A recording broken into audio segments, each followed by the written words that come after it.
இந்த மாநாடு மிகப்பெரிய வெற்றி அடைந்தது என்பதற்கு நான் பார்க்குற அடையாளங்கள் என்னென்னா, திமுகவில் அமைச்சர்கள் பிரமுகர்கள்லாம் இந்த மாநாட்டில் விஜய் பேசுறதுக்கு பதில் சொல்ல ஆரம்பிச்சிருக்கிறது. பாஜக தலைவர்கள் விஜயை கிரிட்டிசைஸ் பண்ண ஆரம்பிச்சிருக்கிறது.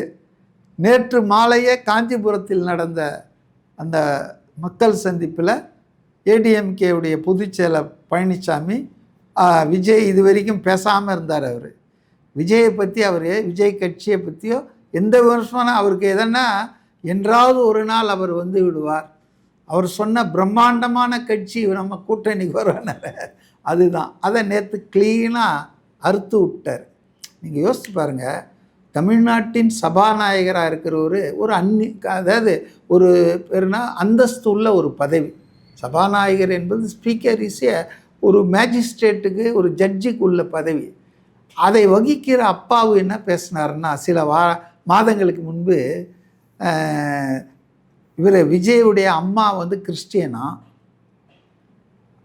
பிஜேபி சொல்லி தான் பாஜக உத்தரவின் பேரில் தான் தமிழக வெற்றி கழகத்தை விஜய் ஆரம்பிச்சிருக்காராம். இப்படியெல்லாம் பேசினாங்க. இன்றைக்கி என்ன சொல்லுவாங்க? இன்றைக்கி விஜய் துணிச்சலோடு பாஜகவினுடைய மதவெறியை, பாசிசத்தை, சர்வாதிகாரத்தை, மக்கள் விரோத கொள்கையில் பொதுவெளியில் எதிர்க்கிறாரு. உங்கள் தலைவர்கள் யாராவது அதை பற்றி இப்படி பேச முடியுமா? ஏன்னா நீங்கள் போயிட்டாங்க மகனை காப்பாற்றணும், மருமகனை காப்பாற்றணும்னு ரகசியமாக ஆர்எஸ்எஸ் தலைவர்களை சந்தித்து பேசிட்டு வரீங்க.